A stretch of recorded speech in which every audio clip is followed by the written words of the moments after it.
آج کی تراویح میں 16ویں پارے کی تلاوت کی گئی، لیکن کل سورہ کہف کا خلاصہ باقی رہ گیا تھا۔ مختصراً اس کا مطالعہ کرتے ہوئے ہم آگے بڑھتے ہیں۔ یہودیوں کی طرح عیسائیوں نے بھی قریش کو اکسایا کہ ان سے ذرا اصحاب کہف یعنی غار والوں کا حال پوچھو۔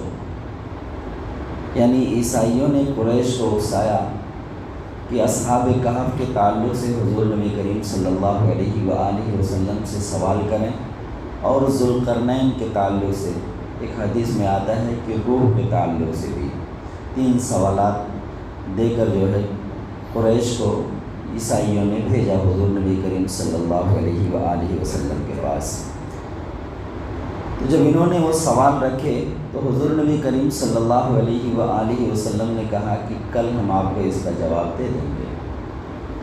آپ نے یہ سوچا کہ آج سے لے کر کل تک جو جبرائیل امین آئیں گے تو ان سے دریافت کر کے یا جیسا بھی ممکن ہو سکے یا وحی کے ذریعے ہی ہم کو جواب دے دیا جائے تو ہم ان کو بتلا دیں گے، لیکن آپ انشاءاللہ کہنا بھول گئے۔ خاص طور سے اس صورت کے اندر اس کا تذکرہ ہے۔ ہم بھی جب وعدہ کرتے ہیں تو کہہ دیتے ہیں کہ ٹھیک ہے کل کر دیں گے، یا کل ہم آپ کا یہ کام کر دیں گے وغیرہ وغیرہ۔ دیکھیں یہ کتنا بڑا پیچیدہ مسئلہ ہے کہ کل کر دیں گے، ہمارا اور اپنا کوئی اختیار نہیں ہے کل تک کے لیے۔ ایک لمحے کی خبر نہیں ہے کل کی ابھی کیا ہو جائے، کل تو بہت دور ہے۔ تو بہرحال وحی کا سلسلہ رک گیا تھوڑے دنوں کے لیے، اور جب وحی آئی ان سوالات کا جواب دیا گیا تو ساتھ ہی حضور نبی کریم صلی اللہ علیہ وآلہ وسلم کو یہ بھی تنبیہ کی گئی کہ آئندہ جب کبھی آپ کسی سے کوئی وعدہ کریں تو انشاءاللہ ضرور کہہ لیا کریں۔ یہ کتنی اہمیت کی حامل ہے یہ بات۔ وَلَا تَقُولَنَّ لِشَيْءٍ إِنِّي فَاعِلٌ ذَلِكَ غَدًا إِلَّا أَن يَشَاءَ اللَّهُ وَاذْكُر رَّبَّكَ إِذَا نَسِيتَ۔ ان الفاظ کے ساتھ حضور نبی کریم صلی اللہ علیہ وآلہ وسلم کو ہدایت کی گئی۔ ہم بھی جب کبھی کسی سے کوئی وعدہ کریں تو ساتھ میں انشاءاللہ ضرور کہیں۔ ہمارا اپنا کوئی اختیار نہیں ہے۔ کوئی کام جو ہم کسی سے وعدہ کرتے ہیں اگر اللہ چاہے گا تو ہی پورا ہوگا، اگر اللہ چاہے گا تو ہی پورا ہوگا۔ انشاءاللہ کہنے کا مطلب یہ ہے کہ اگر اللہ نے چاہا تو ہو جائے گا۔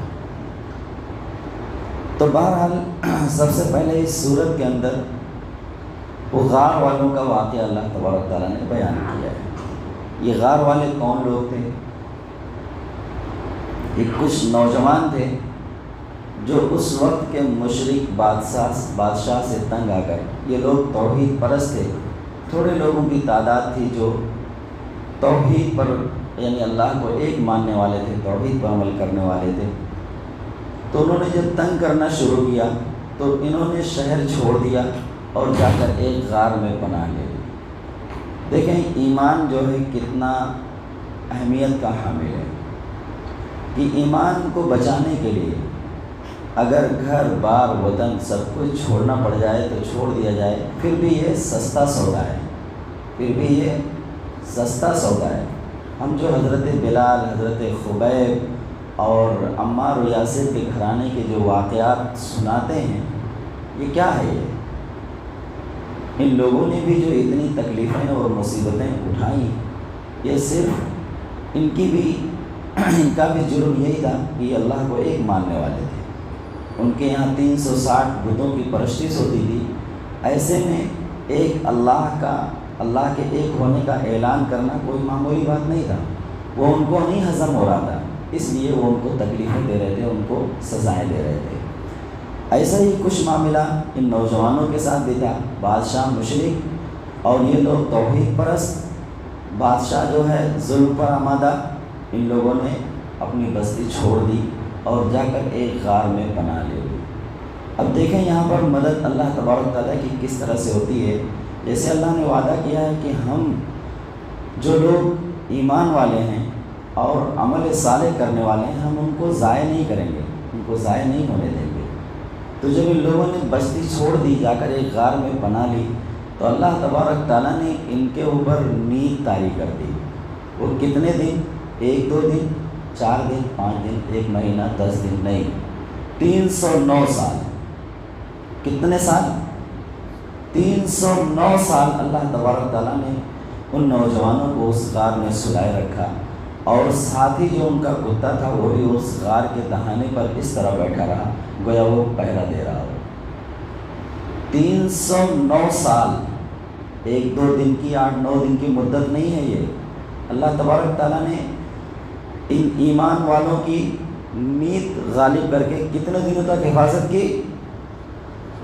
309 سال۔ تو ہم بھی اسی رب کو ماننے والے ہیں، کیوں ڈریں ہیں؟ بس شرط یہ ہے، اللہ تبارک تعالیٰ نے ایمان کے بعد حفاظت کے لیے جس چیز کا وعدہ کیا ہے وہ ہے عمل صالح۔ کل کی جو آیتیں آئیں اس میں یہ بھی ایک آیت یہ بھی ہے کہ من عمل صالحا من ذکر او انثی وهو مؤمن فلنحینہ حیاتا طیبہ، کہ جو بھی نیک عمل کرے چاہے وہ مرد ہو یا عورت، اور شرط یہ ہے کہ وہ ایمان والا ہو، شرط یہ ہے کہ وہ ایمان والا ہو، ہم اسے پاکیزہ زندگی بسر کرائیں گے، ہم اسے پاکیزہ زندگی بسر کرائیں گے، یہ اللہ کا وعدہ ہے۔ تو بہرحال 309 سال اللہ تبارک تعالیٰ نے ان کے اوپر نیند طاری کر دی اور وہ سوئے رہے۔ ایسا کچھ نظم کیا دھوپ کا، اور جو انسان کی زندگی کے لیے جن چیزوں کی ضرورت ہوتی ہے کہ دھوپ بھی ان پر آتی رہی تاکہ ان کا بدن کیڑے مکوڑے اور دوسری چیزوں سے سڑنے گلنے سے محفوظ رہے۔ پھر وہ جو مشرک بادشاہ تھا ان دنوں میں مرکب گیا، پھر ایک ایمان والا بادشاہ جو ہے اس بستی پر اللہ تبارک تعالیٰ نے اس کا تسلط کیا۔ وہ آیا تو اللہ تبارک تعالیٰ نے انہیں نیند سے بیدار کیا، اور ان کو جب اٹھنے کے بعد بھوک محسوس ہوئی تو آپس میں ان لوگوں نے مشورہ کر کے ایک شخص کو جو ہے آبادی کی طرف بھیجا کہ جاؤ کچھ کھانے پینے کی چیزیں لے کر آؤ۔ 309 سال پہلے جو سکہ چلا کرتا تھا اس بادشاہ کے زمانے میں، جب وہ سکہ لے کر وہ بازار میں گئے تب جا کر ان کا راز فاش ہوا۔ یہ ہے ان نوجوانوں کا قصہ۔ پھر اس کے بعد ایک باغ والوں کا واقعہ سنایا جا رہا ہے۔ بہت ہی اس واقعے کے اندر بھی بہت زیادہ ہمارے لیے سبق ہے، ہم اس کو پڑھیں، اور خاص طور سے ایک بات اس میں بھی یہ کہی گئی ہے کہ 2 دوست، ایک جو ہے اللہ کی ملی ہوئی نعمتوں کو اپنے دوست کے اوپر، دوست کے سامنے جو ہے وہ ظاہر کر رہا ہے، بتلا رہا ہے، لیکن ایمان والا نہیں، تو اس کو سمجھانے کی کوشش کرتا ہے لیکن پھر بھی وہ مانتا نہیں، اور وہ جو اپنے باغ میں لے کر جاتا ہے تو ان نعمتوں کو اپنی طرف منسوخ کر کے وہ کہتا ہے کہ دیکھو میرے پاس یہ ہے، یہ ہے، یہ ہے۔ تو دوسرا دوست کو نصیحت کرتا ہے کہ جب تم باغ میں آئے تو تم کو ماشاء اللہ کہنا چاہیے تھا، تم نے یہ نہیں کہا، کیونکہ وہ ایمان والا نہیں تھا، وہ کیا جانے ماشاء اللہ کیا ہے اور انشاءاللہ کیا ہے نا۔ تو ہمیں بھی جب کوئی نعمت ملی ہوئی ہو اور ہم اس نعمت پر ہماری نظر پڑے تو ہمیں اللہ کا شکر ادا کرنا چاہیے اور ماشاء اللہ ضرور کہہ لینا چاہیے، تاکہ وہ نعمت ویسے ہی برقرار رہے، نظر بد اس پر نہ لگے۔ پھر اس کے بعد حضرت آدم علیہ السلام کا اور ابلیس کا قصہ جو اور مختلف جگہوں پر تھوڑے سے رد و بدل کے ساتھ قرآن میں کئی جگہ آیا ہے، یہاں پر بھی آیا ہے کہ اگر ہم سے کوئی غلطی ہو جائے تو جو کام ہمارے جد امجد حضرت آدم علیہ السلام نے کیا تھا وہی کام ہم بھی کر لیں، فوراً اللہ سے توبہ کریں اور اپنی غلطی کی معافی مانگیں، شیطان کی طرح سے اپنی غلطی پر ڈٹے نہ رہیں۔ پھر اس کے بعد جو ہے حضرت خضر علیہ السلام اور حضرت موسیٰ علیہ السلام کا واقعہ تفصیل سے جو ہے سنایا جا رہا ہے کہ اگر زندگی میں کبھی کچھ ایسے حادثات آ جائیں جس سے اس وقت ہم بہت زیادہ اپنے آپ کو ٹوٹا ہوا محسوس کرتے ہیں تو ایسا ہونا نہیں چاہیے۔ بعض مرتبہ ایسا ہوتا ہے کہ اللہ تبارک تعالیٰ ہم کو کسی چھوٹے حادثے میں مبتلا کر کے بڑی تکلیف سے بچانا چاہتا ہے، جیسے اس میں کشتی والوں کا ذکر ہے کہ حضرت موسیٰ علیہ السلام اور خضر علیہ السلام کا جب سفر شروع ہوتا ہے تو بیٹھتے ہی جو ہے حضرت خضر علیہ السلام اس کشتی کا ایک تختہ نکال دیتے ہیں، توڑ دیتے ہیں کشتی کا ایک تختہ نکال دینے کا مطلب کشتی کو عیبدار بنا دینا، توڑ دینا۔ اب وہ لوگوں کو جو ہے انہوں نے سوار بھی کیا تھا بغیر اجرت کے، موسیٰ علیہ السلام سے رہا نہیں گیا، انہوں نے ٹوک دیا، جبکہ خضر علیہ السلام سفر شروع کرنے سے پہلے ہی انہوں نے یہ بات کہی تھی کہ آپ میرے ساتھ رہ کر صبر نہیں کر سکو گے۔ موسیٰ علیہ السلام نے ان سے وعدہ کیا تھا کہ نہیں، میں آپ کو بالکل ٹوکوں گا نہیں، آپ سفر اپنا شروع کریں۔ تو میں صرف اس ایک واقعے کی طرف اشارہ کر کے اس بات کو ختم کرتا ہوں۔ تو جب ایک تختہ نکال دیا، موسیٰ علیہ السلام نے جب ان کو ٹوکا، ٹوکنے کے بعد جب حقیقت واضح ہوتی ہے ان کے سامنے، تو حقیقت یہ رہتی ہے کہ آگے جا کر ایک بادشاہ ایسا ہے جو صحیح سالم کشتیوں کو چھین لیتا ہے، ظالم قسم کا آدمی ہے، اور یہ کشتی چلا کر ہی وہ لوگ اپنی زندگی کا گزر بسر کر رہے تھے، وہی ان کی کمائی کا ذریعہ تھا۔ تو خضر علیہ السلام نے اس کشتی کو عیبدار اس لیے بنا دیا تاکہ جب اس کشتی کا گزر اس بادشاہ کے سامنے ہو تو اس کو ایسا لگے کہ یہ تو ٹوٹی پھوٹی کشتی ہے، یہ کام کی نہیں ہے، وہ اس کو چھوڑ دے تاکہ ان کی روزی روٹی کا مسئلہ چلتا رہے۔ تو ایسے ہی کچھ حادثات ہماری زندگی میں ہوتے ہیں جو بظاہر ایسا لگتا ہے کہ یہ تو ہمارے لیے نقصان دہ ہیں، لیکن وہ ہمارے لیے فائدہ مند ہوتے ہیں، ہم اس کو سمجھ نہیں پاتے۔ دنیا کا نظام اللہ تبارک تعالیٰ ایسے ہی چلا رہے ہیں، تو جس حال میں بھی اللہ ہمیں رکھے، ہمیں اس کا شکر ہی ادا کرتے رہنا چاہیے۔ چھوٹی موٹی تکلیف اگر آئی ہے ہمارے اوپر تو وہ بھی ہمارے ہی فائدے کے لیے ہے۔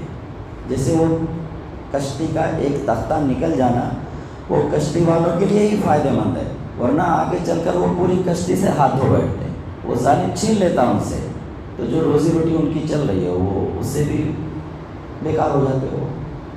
تو یہ کچھ زندگی ہماری جو ہے، جو کچھ ہے، یہ ہماری اللہ جو ہمارے لیے کرتا ہے وہ بہتر ہی کرتا ہے، ہمیں اس کی رضا پر راضی رہنا چاہیے۔ ایسے ہی اور دو واقعات ہیں جو اسی طرح کا سبق ہمیں دیتے ہیں۔ پھر اس کے بعد ذوالقرنین کا واقعہ ہے جو آج کے 16ویں پارے میں ابتدا اس کی یہیں سے ہوتی ہے۔ آج کی تراویح میں 16ویں پارے سے 17ویں پارے کے 16ویں پارے تک اختتام تک تلاوت کی گئی۔ ان آیات میں بتایا گیا کہ اس دنیا میں بظاہر سرکشوں اور نافرمانوں کو ڈھیل ملتی ہے اور اہل حق کو مختلف قسم کی آزمائشوں اور تکلیفوں میں مبتلا ہونا پڑتا ہے۔ یہ صورتحال دیکھ کر بہت سے لوگ ایمان کھو بیٹھتے ہیں اور ان کے لیے صبر کرنا اور حق پر ڈٹے رہنا مشکل ہو جاتا ہے۔ اس آزمائش میں صرف وہی ثابت قدم رہ سکتے ہیں جن پر یہ بات اچھی طرح واضح ہو جائے کہ یہاں جو کچھ ہو رہا ہے سب اللہ کے ارادے کے تحت ہو رہا ہے اور اس کی حکمت کے تقاضوں کے مطابق ہو رہا ہے۔ لیکن انسان کا علم بہت محدود ہے، وہ اللہ کی حکمتوں اور مصلحتوں کا احاطہ نہیں کر سکتا۔ اس وجہ سے صحیح طریقہ یہی ہے کہ ہدایت کے راستے میں ناموافق اور مشکل حالات بھی پیش آئیں تو آدمی ان سے ہمت نہ ہارے اور اللہ کی حکمت کے ظاہر ہونے کا انتظار کرے، اور یقین رکھے کہ اگر اس دنیا میں اچھے نتائج نہ بھی نکلے تو آخرت میں اس کو اچھا مقام مل کر رہے گا۔ اس حکمت الہی پر ایمان و یقین اور پھر صبر، یہی دین کی بنیاد ہے۔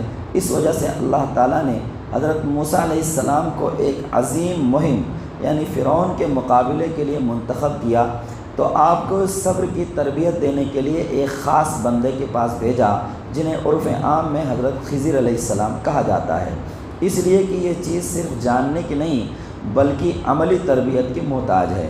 یہاں یہ واقعہ حضرت محمد صلی اللہ علیہ وآلہ وسلم اور آپ کے واسطے سے آپ کے اس دور کے ساتھیوں کو اس مقصد کے لیے سنایا گیا کہ اللہ کے باغیوں اور نافرمانوں کو جو دندناتے دیکھ رہے ہو اس سے ہراساں اور مروب نہ ہو۔ اس دنیا میں اگر کسی غریب اور مسکین کی کشتی میں چھید کر دیا جاتا ہے تو اس میں آئندہ اسی کی بھلائی مقصود ہوتی ہے، اور اگر ظالموں کی کسی بستی میں کسی گرتی ہوئی دیوار کو سہارا دیا جاتا ہے تو اس میں بھی کسی مظلوم کے لیے خیر پوشیدہ ہوتی ہے۔ لیکن انسان کا محدود علم اللہ کے سارے بھیدوں کا احاطہ نہیں کر سکتا۔ پھر ایک سوال کے جواب میں ایک عادل اور منصف بادشاہ ذوالقرنین کا ذکر کر کے قریش کو عبرت دلائی ہے کہ ایک مومن بندہ ذوالقرنین تھا جو مشرق و مغرب کے تمام علاقوں کو فتح کر کے بھی ہر کامیابی پر اللہ کا شکر گزار ہوتا تھا۔ اس واقعے کو سنا کر جو پیغام ہمیں دینا ہے وہ مقصد صرف یہی ہے کہ وہ ان کو تو کوئی بادشاہت تو ان کے یہاں تھی نہیں، بلکہ وہ تو ایسے تھے کہ ان پر کوئی حکومت کرنا ہی نہیں چاہتا تھا، ایسے اجڑ لوگ تھے وہ۔ تو اللہ تبارک تعالیٰ نے کہا کہ تمہارے پاس نہ کوئی اقتدار ہے اور نہ تم کوئی بہت زیادہ دولت کے مالک ہو، پھر بھی تم تکبر میں پڑے ہوئے ہو۔ ایک ہمارا بندہ ایسا ہے، یہاں پر ذوالقرنین کا واقعہ سنایا جا رہا ہے کہ اس نے مغرب سے لے کر مغرب کا ایک سفر کیا پورا فتح کرتے ہوئے علاقوں کو، پھر مشرق کا ایک سفر کیا وہ بھی پورا فتح کرتے ہوئے، پھر ایک اور تیسرا سفر کیا جس کا تذکرہ وہاں پر۔ ہر سفر کے بعد وہ اللہ کا شکر ادا کرتا ہے، اللہ کا شکر ادا کرتا ہے۔ ہمیں بھی جو بھی جیسی بھی نعمت ملی ہو، ہمیں بھی اللہ کا ہر حال میں شکر ادا کرتے رہنا چاہیے۔ یہ پیغام یہاں پر دیا جا رہا ہے، کسی بھی طرح سے تکبر کبر ہمارے اندر ہرگز نہ آنے پائے۔ اس کے بعد سورہ مریم شروع ہوتی ہے۔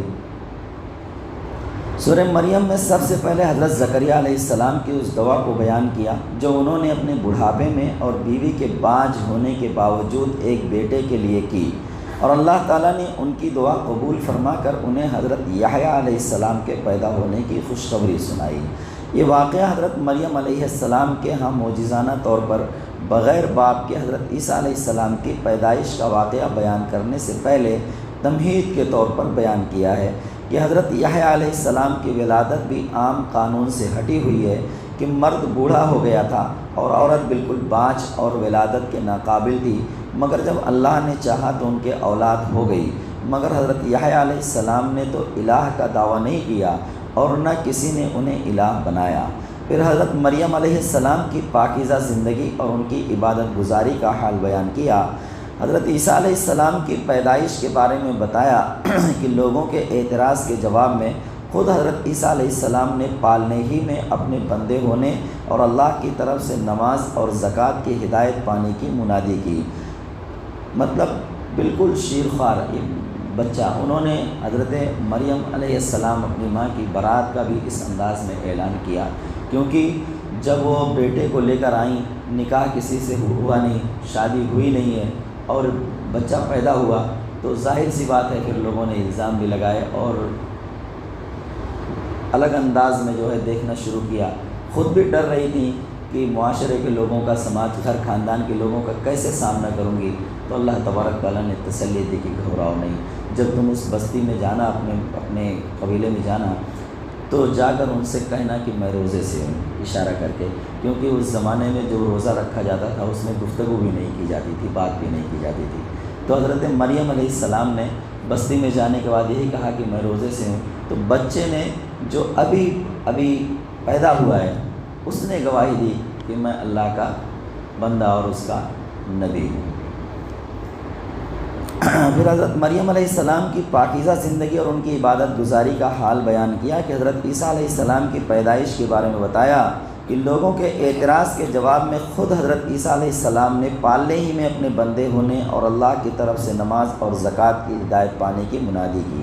پھر بتایا کہ ان بدبختوں کی حالت پر افسوس ہے، یہ سب جانتے بوجھتے اللہ کے ایک فرمانبردار بندے کو اللہ کا بیٹا اور اس کی عبادت گزار ماں کو اللہ کی بیوی بنا رہے ہیں۔ پھر حضرت ابراہیم علیہ السلام نے اپنے باپ کو جو توحید کی دعوت دی اور اس کے نتیجے میں انہیں جس طرح ہجرت کرنی پڑی اس کا حوالہ دیا، اور بتایا کہ جب انہوں نے اللہ کے لیے ہجرت اور مصائب کے مقابلہ میں صبر کیا تو اس کے بعد اللہ نے انہیں بڑھاپے میں اولاد عطا فرمائی۔ پھر حضرت موسیٰ علیہ السلام، ہارون علیہ السلام، اسماعیل علیہ السلام، ادریس علیہ السلام کے حالات و خصوصیات مختصراً بیان کی کہ یہ سب آدم، نوح، ابراہیم اور یعقوب علیہ السلام کی ذریت میں اولو العزم انبیاء گزرے ہیں۔ یہ سب اللہ کی ہدایت سے سرفراز اور اس کے برگزیدہ بندے تھے۔ ان کا حال یہ تھا کہ جب اللہ کی آیات سنتے تو روتے ہوئے سجدے میں گر پڑتے تھے۔ یہی جو ہے کل کی آیتیں ہیں جو ہم نے سجدہ کیا ہے۔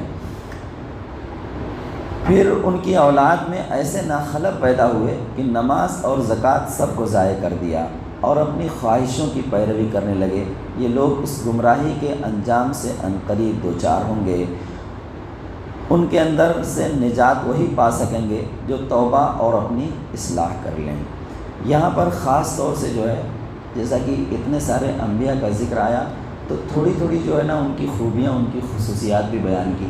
اسماعیل علیہ السلام کی خوبیاں بیان کرتے ہوئے اللہ تبارک تعالیٰ نے فرمایا کہ وہ اپنے گھر والوں کو نماز کا حکم دیتے تھے، اس کا اہتمام کرتے تھے اور خود بھی اس کا اہتمام کرتے تھے، گھر والوں کو بھی کرواتے تھے۔ اور پھر اس کے بعد فرمایا کہ پھر انہی میں سے، ان کی اولاد میں سے ایسے ناخلف پیدا ہوئے کہ نماز اور زکوٰۃ سب کو ضائع کر دیا۔ فخلف من بعدهم خلف اضاعوا الصلاة واتبعوا الشهوات فسوف يلقون غیا۔ تو جو اضاعت الصلاۃ، فخلف من بعدهم خلف اضاعوا الصلاۃ کا جو لفظ ہے، مفسرین نے اس کی تفسیر میں لکھا ہے کہ ضائع کرنے کا مطلب یہ نہیں کہ انہوں نے بالکل چھوڑ دیا، ترک کر دیا نماز کو، نہیں، بلکہ وقت کا لحاظ نہیں کیا، جب چاہا تب پڑھ لیا، جب چاہا تب چھوڑ دیا، جو آج حال ہمارا ہے۔ جب دل میں آتا ہے چلے آتے ہیں، جب دل میں آتا ہے سوئے رہ جاتے ہیں، جب دل میں آیا اذان ہوئی سنتے رہے، دکان پر ہی بیٹھے رہے، مسجد کے دروازے پر کھڑے ہیں، اذان سنے وہاں سے ہٹ گئے۔ یہ سب ہمارا حال بھی ہے، ہم بھی اضاعت صلاۃ کے مرتکب ہیں۔ تو ان کے اوپر جو انہوں نے اضاعت صلاۃ کا جرم جو کیا تو پھر ہوا کیا؟ فخلف من بعدهم خلف اضاعوا الصلاۃ واتبعوا الشہوات، پھر نفسانی خواہش ان پر غالب ہو گئی، وہ اپنے نفس کے تابع ہو گئے۔ یہ بہت بڑا مسئلہ ہے۔ ایک طرف قرآن نماز کی جو خصوصیت ہے وہ یہ بتلا رہا ہے کہ ان الصلاۃ تنہی عن الفحشاء والمنکر، نماز منکرات سے روکتی ہے، برائیوں سے روکتی ہے۔ اگر ہم نماز کی پابندی نہیں کریں گے تو پھر ہمارے اندر کیا پیدا ہوگا؟ خواہش نفس، ہم اپنے نفس کے پجاری بن جائیں گے۔ نماز پڑھیں گے تو نفسانی خواہشیں جو ہے وہ ہم سے دور ہوں گی، منکرات ہم سے دور ہوں گے۔ نماز چھوڑیں گے ہم تو پھر ہمارے اندر برائیاں پنپیں گی، برائیاں جنم دیں گی۔ اس لیے ہمیں نماز کا نماز کی پوری پابندی کرنی چاہیے۔ اضاعت صلاۃ یعنی یہ نہیں کہا کہ انہوں نے نماز کو ترک کر دیا، چھوڑ دیا، نہیں، بس من مانی کی اس کے ساتھ میں، جب دل میں آیا پڑھ لیا، دل میں آیا تو چھوڑ دیا۔ آج ہم بھی اسی گناہ کے مرتکب ہو رہے ہیں، بستر پر لیٹ کر نماز چھوڑ دیتے ہیں، کاہلی اور سستی کی وجہ سے چھوڑ دیتے ہیں۔ نماز اتنی اہم چیز ہے کہ کسی بھی حالت میں نماز کو ہم چھوڑ سکتے ہی نہیں، تصور ہی نہیں کر سکتے۔ بیماری کی حالت میں جب ہمیں پانی نقصان کرنے لگ جائے، ڈاکٹر بتا دے کہ آپ اب کسی بھی حال میں جو ہے اپنے چہرے پر، اپنے ہاتھ پر پانی نہیں ڈال سکتے، تو اللہ تبارک تعالیٰ نے کیا کہا؟ تیمم کرو، تیمم کرو، یا پانی نہ ملے، بہت دور ہو، وہاں تک جا کر پانی لانا وضو کرنے کے لیے ممکن نہ ہو، تب بھی نماز چھوڑنے کا ہمیں کوئی موقع اللہ تبارک تعالیٰ نے نہیں دیا۔ تیمم کرو اور نماز پڑھو۔ جہالت جنگ میں نماز کا طریقہ بتلایا کہ ایک رکعت حضور صلی اللہ علیہ وسلم کے ساتھ پڑھو، کچھ لوگ ایک رکعت پڑھیں اور کچھ لوگ جنگ کریں، پھر یہ ہٹیں، پھر وہ دوسرے لوگ آئیں، پھر وہ ایک رکعت، یہ طریقہ بتلایا گیا۔ لیکن نماز چھوڑنے کا جو ہے کہیں کوئی موقع نہیں ہے ہمارے پاس۔ تو ہم کیسے نماز کو ترک کر رہے ہیں، کیسے چھوڑ رہے ہیں، کیسے ضائع کر رہے ہیں، برکتیں کیسے آئیں گی ہماری زندگی میں؟ ایک اتنا اہم فریضہ ہے کہ جیسا کہ کل میں نے کہا تھا، اس کے بغیر کوئی بڑا کام ہم دنیا میں انجام دے ہی نہیں سکتے۔ یہ سمجھ لیں آپ، یہ سب سے بڑا انقلاب لائے گی ہماری زندگی میں اگر ہم اس کی پابندی کر لیتے ہیں۔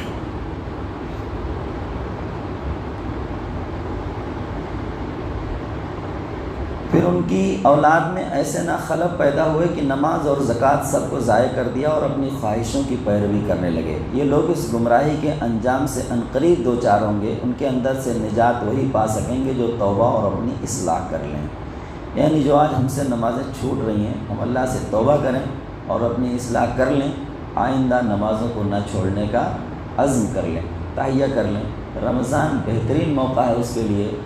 ہر گناہ گار سے گناہ گار آدمی بھی رمضان کے مہینے میں روزے رکھنے لگ جاتا ہے، نمازیں پڑھنے لگ جاتا ہے۔ ایک مہینہ مسلسل اگر کوئی شخص نماز پڑھے تو اس کو تو عادت پڑھی جانی چاہیے صبح اٹھنے کے۔ آدمی ایک مہینہ کوئی کم تھوڑا دن نہیں ہوتا ہے، عادت پڑھنے کے لیے اتنا کافی ہوتا ہے۔ 4 دن ہم اپنے دوستوں کے ساتھ رہ کر 2-4 کا سگریٹ کے مار لیتے ہیں، اس کے بعد اگر کوئی ہم سے نصیحت کرتا ہے یار یہ کیا کر رہے ہو چھوڑو، تو ہم کہتے ہیں یار عادت پڑ گئی کیا کریں۔ ایک ہفتے میں تو سگریٹ پینے کی عادت پڑ گئی، وہ نہیں چھوٹ رہی ہے، گٹکے کھانے کی عادت پڑ گئی، وہ نہیں چھوٹ رہی ہے۔ ایک مہینہ مسلسل نماز پڑھتے رہے، روزے رکھتے رہے، اس کی عادت نہیں پڑی، اس کی بھی تو عادت پڑنی چاہیے نا، یہ بھی نہیں چھوٹنی چاہیے ویسے ہی۔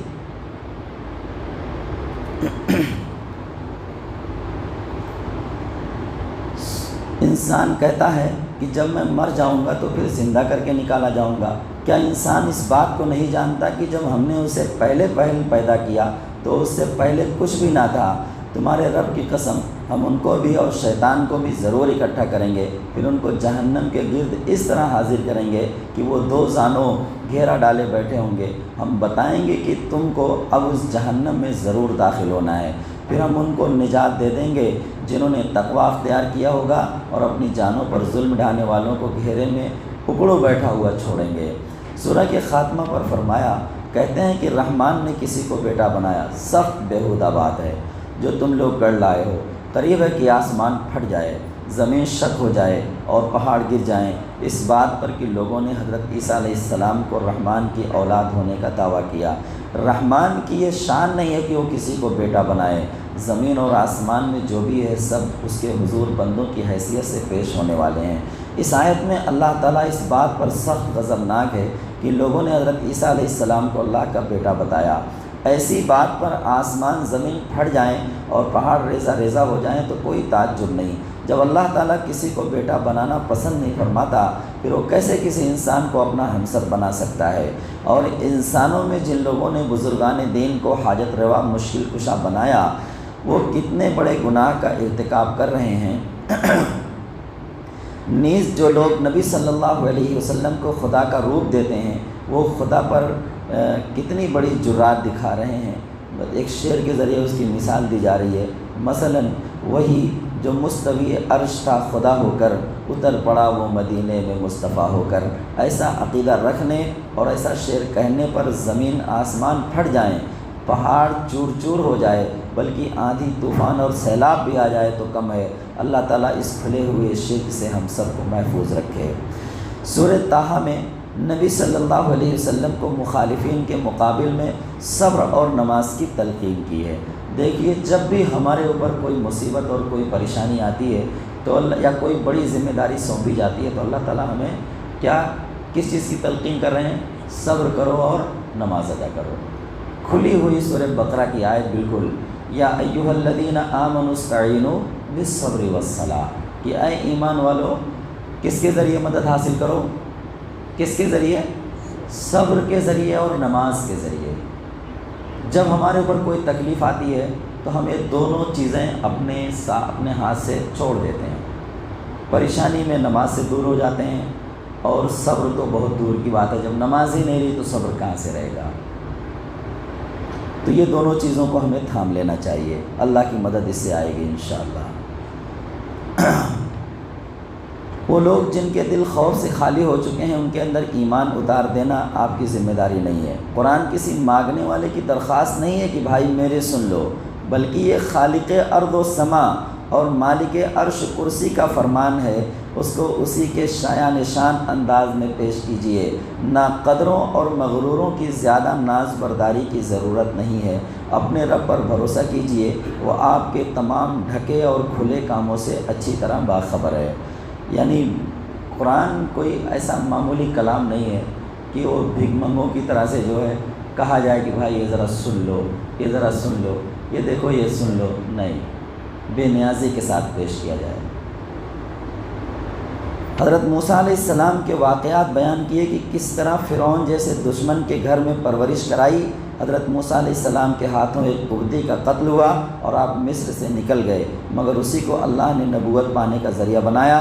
حضرت ہارون علیہ السلام کو آپ کا مددگار بنایا اور فرعون کے پاس دعوت دے کر بھیج رہا۔ اس نے جادوگروں کو اکٹھا کر کے آپ کو ناکام بنانے کی کوشش کی، مگر جادوگر الٹا ان پر ایمان لے آئے۔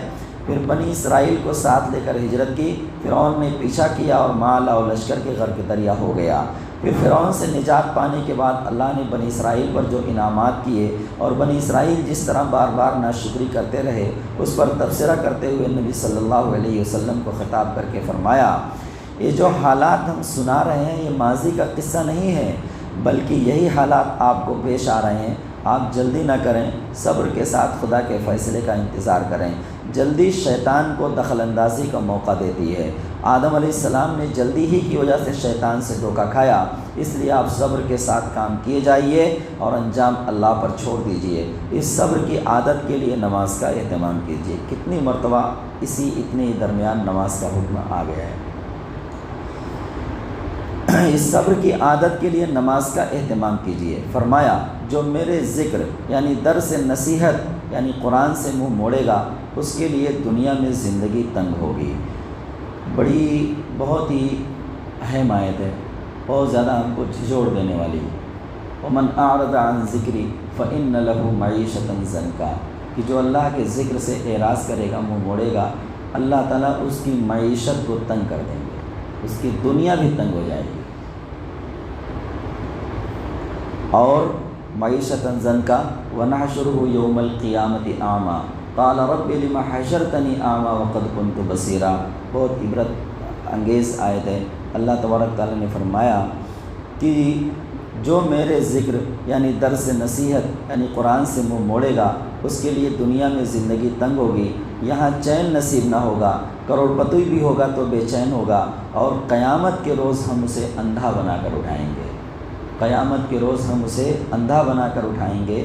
وہ کہے گا، پروردگار، دنیا میں تو میں آنکھوں والا تھا، یہاں مجھے اندھا کیوں اٹھایا؟ اللہ تعالیٰ فرمائے گا، جب ہماری آیات تیرے پاس آئی تھی تو تو نے ہماری آیات کو بھلا دیا تھا، اسی طرح آج تو بھی بھلایا جا رہا ہے۔ ہم نے بھی آج قرآن کو بھلا دیا ہے، نئی نصیحت حاصل کرتے ہیں ہم اس سے۔ کل اگر اللہ نے ہمیں بھلا دیا تو کیا ہوگا؟ اور اسی طرح ہم حد سے گزرنے والے اور اپنے رب کی آیات نہ ماننے والے کو دنیا میں بدلہ دیتے ہیں، اور آخرت کا عذاب زیادہ سخت اور دیر پا ہے۔ سورہ طٰہٰ کا ایک صفحہ اور رہ گیا ہے، کل انشاءاللہ کل کے مطالعے میں آئیں گا۔ اللہ تبارک تعالیٰ سے دعا ہے کہ اللہ تعالیٰ ہم سب قرآن پڑھنے، اس کو سمجھنے اور اس پر عمل کی توفیق عطا فرمائے۔ ربنا تقبل منا انک انت السمیع العلیم وتب علینا انک انت التواب الرحیم۔ صلی اللہ تعالی علی خیر خلقہ محمد وعلی آلہ واصحابہ اجمعین برحمتک یا ارحم الراحمین۔